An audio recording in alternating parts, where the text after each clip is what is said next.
সাবেক প্রধানমন্ত্রী শেখ হাসিনার আরও একটি কল রেকর্ড এবার জনসম্মুখে এলো। এবার সেটিকে কল রেকর্ড বলার চাইতে একটা কনফারেন্স বলাই ভালো। ডেনমার্কের আওয়ামী লীগের নেতাদের সঙ্গে একটা টেলিকনফারেন্স হয়েছে শেখ হাসিনার, এবং শেখ হাসিনার অনুমতি নিয়েই সেই কল রেকর্ডটি প্রকাশ্যে এনেছেন ডেনমার্ক আওয়ামী লীগের নেতারা। প্রায় 30-31 মিনিটের এই কল রেকর্ডে শেখ হাসিনা অনেক বিষয় নিয়ে কথা বলেছেন। শেখ হাসিনা কি বললেন, কি ছিল এই টেলিকনফারেন্সে, যা প্রথমবারের মতো কোনো টেলিকনফারেন্স প্রকাশ্যে আসলো, সেই নিয়ে আলাপ করব এই ভিডিওতে। দর্শক থাকবেন। পলিটিক্স। সাবেক প্রধানমন্ত্রী শেখ হাসিনার একটি টেলিকনফারেন্স এবার লিক হলো, সামাজিক যোগাযোগ মাধ্যমে চলে আসলো।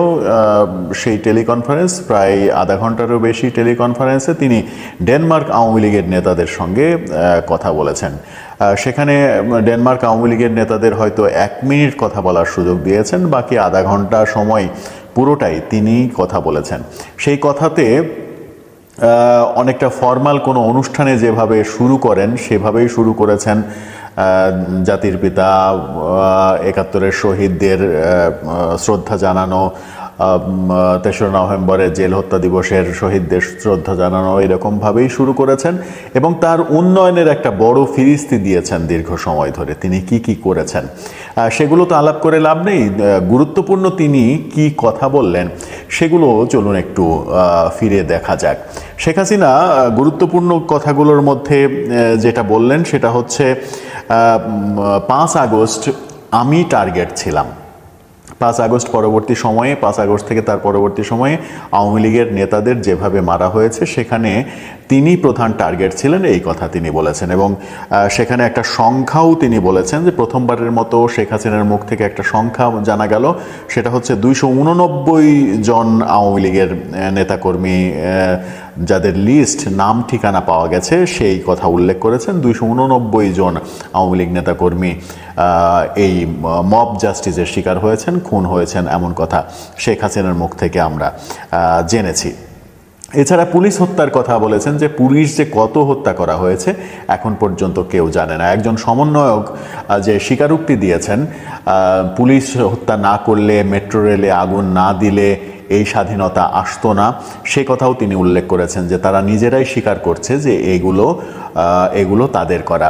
এছাড়া তিনি আরও উদাহরণ দিয়েছেন, ডক্টর ইউনূস জাতিসংঘের অধিবেশনে যোগ দিতে গিয়ে বিল ক্লিন্টনের একটা অনুষ্ঠানে যেখানে বলেছিলেন যে মেটিকুলাসলি ডিজাইন এই আন্দোলনকে মেটিকুলাসলি ডিজাইন আন্দোলন হিসেবে উল্লেখ করেছিলেন। এর পেছনে মাস্টার মাইন্ড মাহফুজ আলম সেই কথা উল্লেখ করেছিলেন, এবং সেটাকে সূত্র ধরেই তিনি বলেছেন যে এটা কোনো আন্দোলন ছিল না, এটা একটা তাদের পূর্ব পরিকল্পিত সন্ত্রাসী কার্যক্রম, কথা বলার চেষ্টা করেছেন। বলেছেন 21 আগস্টের দণ্ডপ্রাপ্ত আসামিকে ইউনূস সরকার উপদেষ্টা বানিয়েছে, যেটা কখনো হতে পারে না। এছাড়া এই আন্দোলনে, যে আন্দোলন হয়েছে সেই আন্দোলনে 7.62 বুলেট ব্যবহার করা হয়েছে, যেটা উপদেষ্টা সাখাওয়াত হোসেন স্বরাষ্ট্র উপদেষ্টা থাকাকালীন কথা বলেছিলেন, এই কথা বলেছিলেন। এবং 7.62 বুলেট এই ধরনের রাইফেল পুলিশ, বিজিবি, আর্মি কেউই ব্যবহার করে না। এই রাইফেল কোথা থেকে আসলো, কারা মারলো? উপদেষ্টা সাখাওয়াত যখন এই কথা বললেন তাকে সেখান থেকে সরিয়ে দেওয়া হলো, সেই প্রসঙ্গেও তিনি কথা বলেছেন। কথা বলতে বলতেই এক সময় বলেছেন যে আমার কথাগুলো তোমরা রেকর্ড করে নাও এবং রেকর্ড করে নিয়ে এটা প্রচার করে দাও, আমার কোনো আপত্তি নেই। অর্থাৎ শেখ হাসিনাকে প্রথমবারের মতো শোনা গেল, এটা যে শেখ হাসিনার কণ্ঠ এটা এখন নিশ্চিত বলা যায়। শেখ হাসিনাকে প্রথমবারের মতো শোনা গেল বলতে যে তোমরা এই অডিও প্রচার করে দাও, কোনো অসুবিধা নেই। শেখ হাসিনার অনুমতিক্রমেই সেই অডিও ফাঁস করা হয়েছে বলে আমাদের ধারণা। এরপরে শেখ হাসিনা যেটা বলেছেন সেটা হচ্ছে যে 5 আগস্টের পরে জঙ্গিদের মুক্তি দেওয়া হয়েছে, এবং জঙ্গিদের মুক্তি দেওয়ার প্রসঙ্গে পাকিস্তানি জাহাজ এসেছে বাংলাদেশে প্রথমবারের মতো। পাকিস্তানি জাহাজে কি আসলো, জঙ্গিদের তারা ছেড়ে দিয়েছে, সেই জঙ্গিদের হাতে অস্ত্র দেওয়ার জন্য অস্ত্র আসলো কিনা, এরকম আলোচনাও নেতাদের সঙ্গে শেখ হাসিনার হতে শুনেছি আমরা। তিনি বলেছেন যে তিনি যখন যান তখন 20 লক্ষ মেট্রিক টন খাদ্য মজুদ ছিল। এখন দেশে খাদ্য সংকট কেন, চালের দাম এত বেশি কেন? তিনি বলেছেন টিসিবির কার্ডধারী মানুষের সংখ্যা ছিল তার দিয়ে যাওয়া 1 কোটি। সেই 1 কোটি কার্ডধারী মানুষের থেকে 43 লক্ষ মানুষের নাম ইউনূস সরকার বাতিল করে দিয়েছে। 43 লক্ষকে যদি ইউনূস সরকার মনে করে যে তারা আওয়ামী লীগের লোক, তাহলে বুঝতে হবে যে আওয়ামী লীগ বাকি 57 লক্ষ মানুষ সাধারণ আওয়ামী লীগ না এমন মানুষকে দিয়েছে। তার মানে আওয়ামী লীগ কি আওয়ামী লীগ না এই বিচার আওয়ামী লীগ করেনি। যারা প্রকৃতই নিডি ফ্যামিলির তাদেরকেই যে কার্ড দেওয়া হয়েছে এটা এই ঘটনাতেই প্রমাণ করে। তা না হলে ইউনূস সরকার 1 কোটি কার্ডই বাতিল করত, এই কথা তার মুখ থেকে আমরা বলতে শুনেছি। তিনি বলেছেন স্কুল কলেজের ছেলে মেয়েদের এই সরকার বেয়াদব বানাচ্ছে। স্কুল কলেজে আমরা যে দৃশ্যগুলো লক্ষ্য করেছি, শিক্ষককে হেনস্থা করা, শিক্ষককে লাঞ্ছিত করা, জোর করে চেয়ার থেকে নামিয়ে দেয়া, তার সঙ্গে দুর্ব্যবহার করা, গায়ে হাত তোলা, এই প্রসঙ্গে বলতে গিয়ে তিনি বলেছেন যে স্কুল কলেজের ছেলে মেয়েদের এই সরকার বেয়াদব বানিয়ে দিয়েছে। তারা শিক্ষকের সঙ্গে কিভাবে আচরণ করতে হয় সেটা ভুলে গেছে। এরপরে তিনি যেটা বলেছেন সেটা হচ্ছে গুরুত্বপূর্ণ কথা, সেটা হচ্ছে যে গণহত্যার বিচারের পায়তারা করছে এই সরকার। আমার নাকি বিচার করবে, গণহত্যা করেছে ডক্টর ইউনূসের বিচার আমি বাংলার মাটিতে করেই ছাড়ব, এই কথা তিনি জোর দিয়ে বলেছেন যে আমি বেঁচে থাকলে ইউনূসের বিচার এবং এই যে সাঙ্গপাঙ্গ সমন্বয়ক উপদেষ্টা এদের বিচার আমি বাংলার মাটিতে করেই ছাড়ব। যখন এই কথা বলেন তখন ডেনমার্ক আওয়ামী লীগের নেতারা জয় বাংলা জয় বঙ্গবন্ধু স্লোগান ধরতেও আমরা শুনেছি। সেই কনফারেন্সে একটা টেলিকনফারেন্স হচ্ছিল, মূলত নেতারা লাউডস্পিকারে কথা শুনছিলেন আর শেখ হাসিনা ভারত থেকে অন্য প্রান্ত থেকে কথা বলছিলেন। এর পরে যেটা হয়েছে সেটা হচ্ছে যে গণহত্যার বিচার, যেটা বললাম যে গণহত্যার বিচার তিনি করবেন ডক্টর ইউনূসের বিরুদ্ধে এবং উপদেষ্টা সমন্বয়কদের বিরুদ্ধে। সংখ্যালঘু নির্যাতনের কথা বলেছেন, বাংলাদেশে যে পরিমাণ সংখ্যালঘু নির্যাতন হচ্ছে সেই কথা বলেছেন।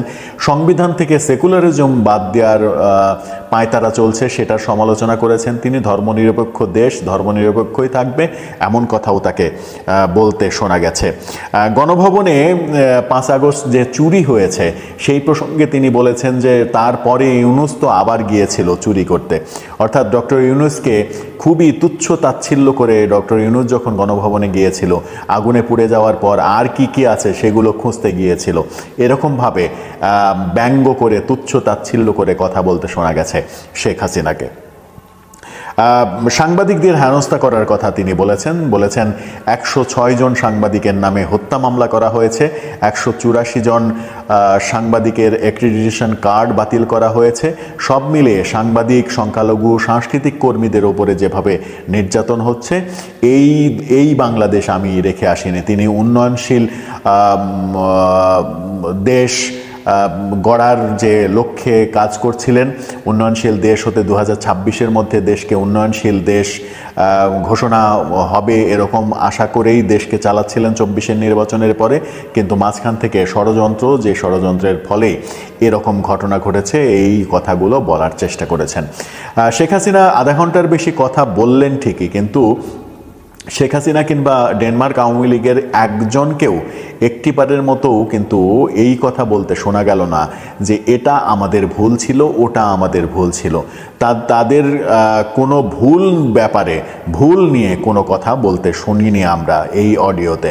অর্থাৎ আওয়ামী লীগ কি তাহলে এখনও মনে করছে যে তাদের আপাদমস্তক তারা যা করেছে সবই ঠিকই করেছে, তারা কোনো ভুল করেনি? হ্যাঁ, আন্দোলনের সময় আবু সাঈদ কিভাবে মারা গেছে, পুলিশের গুলিতে মারা যায়নি, 5 ঘন্টা পরে 3টার সময় রাবার বুলেট খেয়েছে, 5 ঘন্টা পরে তাকে হাসপাতালে নিয়ে যাওয়া হয়েছে। মুগ্ধ পুলিশের গুলিতে মারা যায়নি, সেই সময় 7.62 যে বুলেট, সেই বুলেটের কথা বলেছেন। এরকম অনেক প্রসঙ্গ বলেছেন ঠিকই, কিন্তু শেখ হাসিনা কিংবা আওয়ামী লীগ সরকারের কি একটি ভুলও ছিল না? যে টেলিকনফারেন্স, যে নিজেদের মধ্যে আলাপ আলোচনা, আওয়ামী লীগের নেতাকর্মীদের সঙ্গেই তো তিনি আলোচনা করলেন, সেখানে আওয়ামী লীগ সরকারের আমলে একটি ভুল ছিল, অন্তত একটি ভুল ছিল, এরকম কোনো প্রসঙ্গ আসতে আমরা দেখিনি। তার মানে হচ্ছে এর আগে একটা ভিডিও আমরা করেছিলাম যে আওয়ামী লীগ আসলে অনুশোচনা এখনও আওয়ামী লীগের হয়নি। আওয়ামী লীগও যে ভুল করতে পারে এটা তারা এখন পর্যন্ত বিশ্বাস করতে চায় না।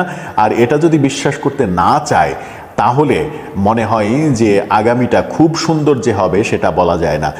যদি অনুশোচনা থাকে, যদি ভুলগুলো বুঝতে পারে যে এই ভুল ছিল আমাদের, এই ভুলের কারণে এরকম অবস্থা হয়েছে, হ্যাঁ অন্যকে তো দোষ দেবেই, রাজনীতি মানেই হচ্ছে একজন আর একজনকে দোষ দেয়া, সেটা হতেই পারে, সেটা কথা বলতেই পারে, কিন্তু আমার মনে হয় যে আত্ম উপলব্ধি কিংবা অনুশোচনা বোধ একটু হলেও জন্মানো উচিত।